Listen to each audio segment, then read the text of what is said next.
আসসালামু আলাইকুম, আমি সুমন ইউসুফ আপনাদের সামনে নিয়ে এসেছি আমাদের এই যে গ্রিন হাউসের যে মরিচগুলো আছে। এই মরিচগুলোকে আমরা এখন পরিচর্যা করতেছি। এই যে পাতাগুলো, পুরানো পাতা যেগুলো আছে আপনার এগুলো সম্পূর্ণ কেটে দিতেছি। এই পুরানো পাতা কাটে দেওয়ার উদ্দেশ্য হচ্ছে আপনার নতুন করে পাকা পাতা আপনার গজাবে, শাখা পোশাখা গজাবে, নতুন করে ফল এবং ফুল বেশি করে আসবে। আপনার পুরানা পাতায় নতুন শাখা আসে না মরিচের গাছ, তখন এই মরিচ গাছগুলোর পাতাকে আপনি যখন কেটে দেবেন তখন নতুন করে আপনার শাখা পোশাখা আসবে। এই জন্য দেখুন মাশাআল্লাহ আমাদের মরিচগুলো, মরিচ কত বড় মরিচ। এই যে দেখুন আমাদের এখানে এই মরিচ কি পরিমাণ ধরছে, মাশাআল্লাহ মাশাআল্লাহ। দেখুন মাশাআল্লাহ, এটা কোনো এআই দিয়ে তৈরি নয় ভাই, এটা আল্লাহর দেওয়া জিনিস। দেখুন মাশাআল্লাহ। এই যে দেখুন আমরা এই পুরানা গাছ, দেখুন এইগুলার আপনার কোনো শাখা নাই। এই যে পুরানা পাতাগুলো এখন যখন এগুলা পুরানা ডালগুলা কেটে দেব তখন নতুন করে আপনার এইগুলা আপনার শাখা পোশাখা নিয়ে আসবে। এবং আমরা কাটে দেওয়ার পরে আরেকটা আমরা জিনিস করবো, আমরা ভালো করে মেডিসিন দেব। হ্যাঁ, মেডিসিন দেব নিচে গোড়াতে এবং শিকড়ে আর কি।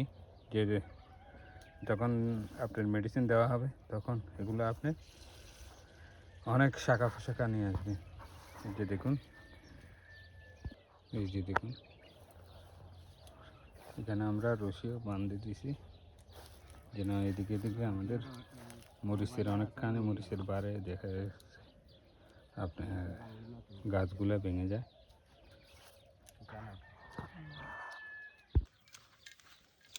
এই যে তার সাথে সাথে আমরা এখানে আপনার দেশীয় ঝিঙ্গা লাগাই দিয়েছি।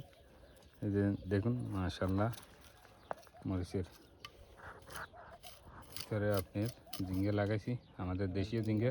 এই দেখুন মাশাআল্লাহ মাশাআল্লাহ, কি পরিমাণে আপনার ফসল এসেছে, মরিচ ধরেছে। এই যে দেখুন পাতাটা কেটে দেওয়ার পরে যায় বোঝা যায় যে কীভাবে কী পরিমাণ আপনার মরিচ ধরেছে। মাশাআল্লাহ দেখুন, এগুলা সম্পূর্ণ আপনার এআই দিয়ে তৈরি না, এটা আমাদের মরিচ লাগাইছি ওই মরিচে আপনার। দেখুন মাশাআল্লাহ কি পরিমাণ একটা গাছে আপনার এই যে মরিচ এসেছে। এখান থেকে আমরা তো কমসে কম না হলেও দেখা গেছে যে 15-16 বার আপনার দেখা গেছে মরিচ হারভেস্ট করেছি। এই যে দেখুন, তো এই জায়গাতে আমাদের কাজ চলমান, এই যে চলতেছে।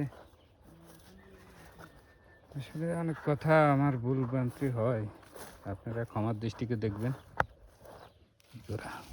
এই যে মাশাআল্লাহ ঝিঙ্গা দেখছেন, আল্লাহ মাশাআল্লাহ মাশাআল্লাহ তাবারাকাল্লাহ মাশাআল্লাহ। আমি কয়েকটা এভাবে লাগাই দিয়েছি, ওই সময় মরিচ গাছগুলো অনেক দুর্বল ছিল।